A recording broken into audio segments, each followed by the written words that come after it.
violence of this caliber. But it's okay, as he told me, he said, did you call a press conference? I said, no, the men don't make a fuss about it. So me too, I'll just put out a press statement and go to the hospital and we continue. And I must say, I got the ticket, he didn't. Um, so I want to talk to the interns. And my speech, or rather my presentation, is the reality of our legislative deficit. We cannot talk about responsive governance if we ignore who is missing from the table. Inclusive representation means that the laws we pass must reflect the lived experience of all Nigerians, especially women, youth, and persons with disabilities. Right now, we're operating with a massive deficit. Women make up nearly half of our population, yet they represent less than 4% of the 10th National Assembly. Out of 109 senators, I am one of only 4 women. Globally, the Interparliamentary Union ranks Nigeria 180th out of 185 countries for female representation and inclusion. We are at the very bottom in sub-Saharan Africa. Why does this matter to you as interns?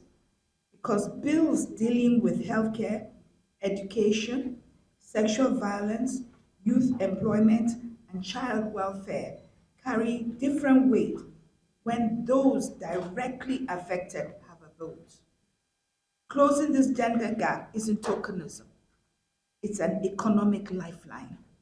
Research proves that achieving gender equality could expand Nigeria's economy by as much as $229 billion. Why does responsive governance actually mean? What does it actually mean? Governance is responsive only when it answers the immediate cries of the populace. For us in the FCT, it means protecting public spaces, improving basic education, responding directly to community needs. For a legislator, responsiveness means listening before lawmaking, constantly engaging constituencies through town halls so that bills are born from the people's needs, not political whims.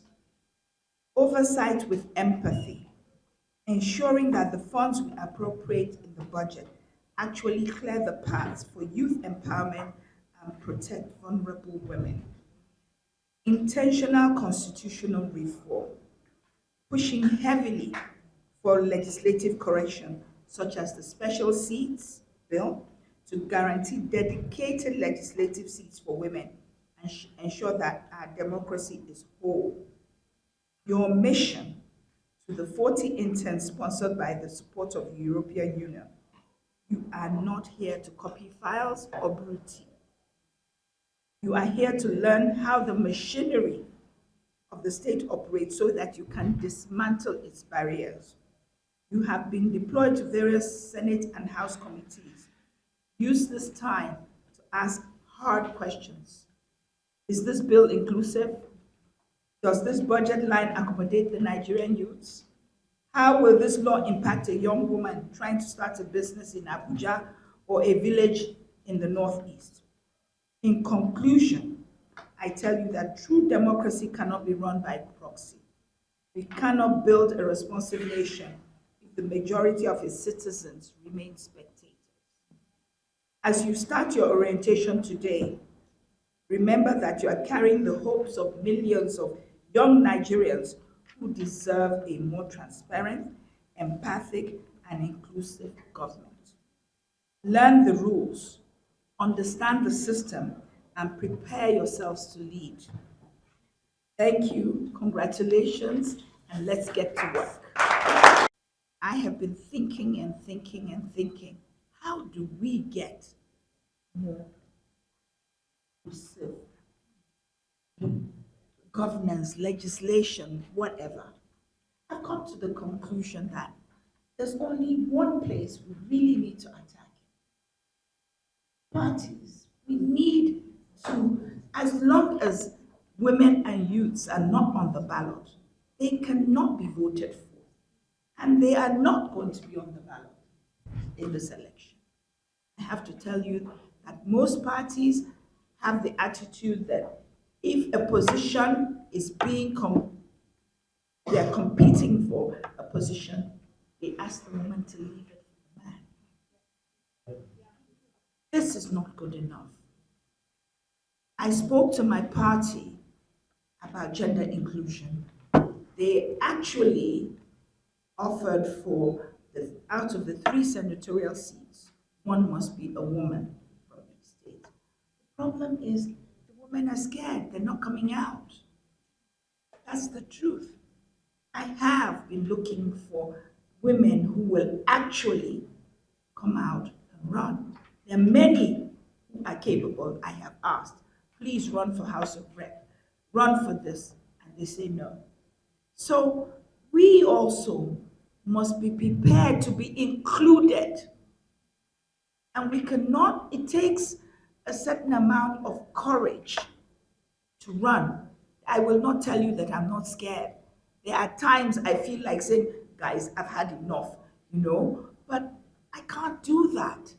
And just like I cannot do that, you cannot do that also. Thank you.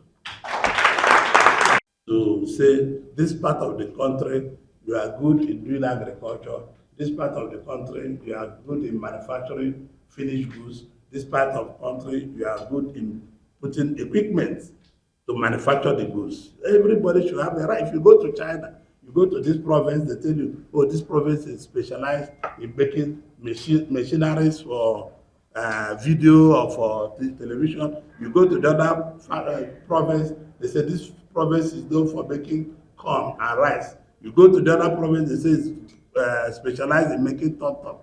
So God have created us in different languages, different attitudes, different hard work, different things we need to pursue. It depends on us to come together and work as young people. You do not allow people to divide you because of religion, because of your tongue, because of your height, or because of your color, or because of the marks you wear in your faces. No, you should not allow that to discourage you. Be together and work together for the oneness of this country. We will have a better Nigeria and a greater Nigeria. It's not spoken, but we must practice what we have said. Otherwise, we cannot reach our destination. Thank you very much. I'll be very willing to take questions that they advertising. And I support what you are saying. I believe even an NPC should go to private sector. I believe everything we have to go to private sector. That's the only way we should have efficiency. But if I come out in public tomorrow to say privatize everything, say what you call is first one to buy everything. That is the truth. But what you have just said, you are thinking aright, and you are thinking well, and you are making sense, because that is the only way to go. Because you go to London, you go to the US, you go to everywhere, people don't even know who their governors are, because the engine of the countries are the private sectors. So I believe that even I call on President Bola Tinubu to privatize all assets of an NPC and major other components. People will get angry, people will say, why do you call for this? It is right. Because you cannot have 2 refineries or 3 refineries, they are not working.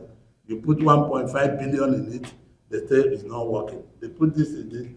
On Southeast Development Commission, I'm the chairman, but nothing has been done there. There's no money, there's nothing, they've not taken off. So I'm still waiting for them to take off. What I can do as a person and guidance, I'm not the one going to run the commission. Our job is to just do oversight. My colleague can also say that I'm right. Our job is not to interfere in day-to-day running of ACDC. Our job is to just oversight. They say, oh, we bought this thing for 10 naira. We say no. So if they don't start working, I cannot do oversight. It's only when they start working, you can now hear